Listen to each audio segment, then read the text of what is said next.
Hello, an opposition website in Iran says police have fired tear gas at protesters in Tehran.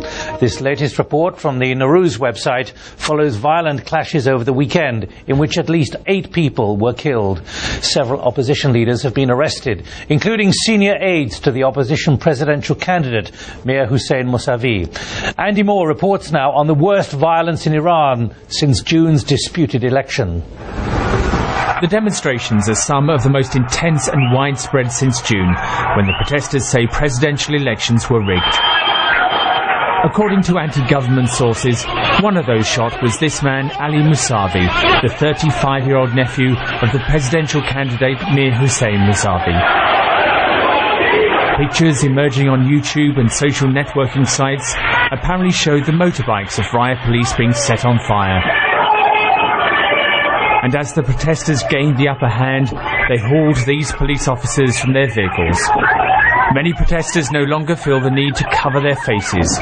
Some are openly calling for the overthrow of the current government. I think they've reached a point of no return now.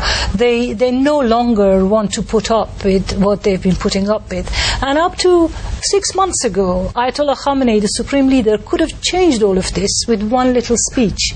But I think that time has passed now, and they've missed their opportunity to calm the situation down. The authorities in Iran said some people had been killed, but not by the security forces. The police said one person fell from a bridge and 2 others were killed in a car crash. They denied opening fire.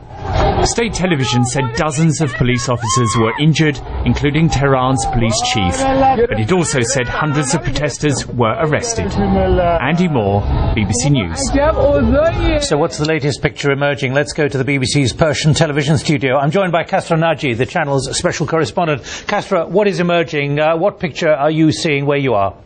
Well, more chaos, really, and violence.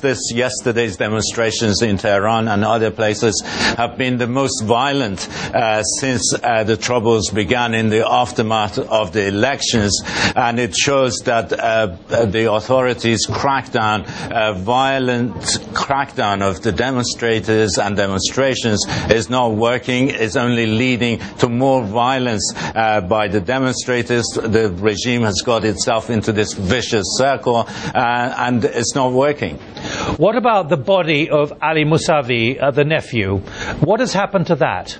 The basic thing that I've heard so far is that the authorities have refused to hand over the body to the families for burial, and they are saying that they need to investigate the circumstances in which he was killed. What do you read into the fact that there's an information flow now coming from the opposition websites, but also confirmation from state news media that there are incidents and there have been casualties? Yes, but they still, the state media plays down the significance of the demonstrations yesterday. They only saying that this is all sort of scattered pockets of trouble throughout the city, but for the most part, millions of people were doing their own thing, and they were not joining the demonstrations. So this is the line that the government has been pushing. I don't think this is true. I think a good deal of people are joining the demonstrations, and the more violence that the regime uses in its crackdown of the demonstrators and demonstrations, there's going to be more violence, and there's a danger that this whole thing will get out of control even of the leaders of the opposition. But Kasra, let me put it to you. Obviously, there are many dramatic images coming out from certain locations. Can you extrapolate from these locations what is happening, not just in Tehran, but elsewhere?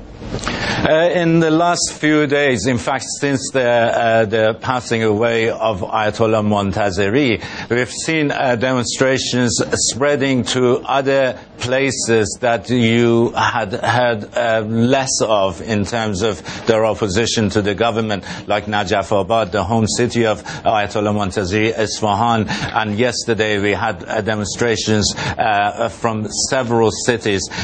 the whole picture I'm getting is that this opposition to the government in Iran is spreading. And I was there in 1979 when the whole thing started, the Iranian Revolution. It was a bit like this, and it didn't lead to the toppling of the Shah until much later, when even the villages across the country were joining in the demonstrations. We haven't seen that yet. So I suppose there's still a life left in the regime. The other thing I think is important to mention is that the government, the regime, Ayatollah Khamenei, the supreme leader, have to do something to stop this.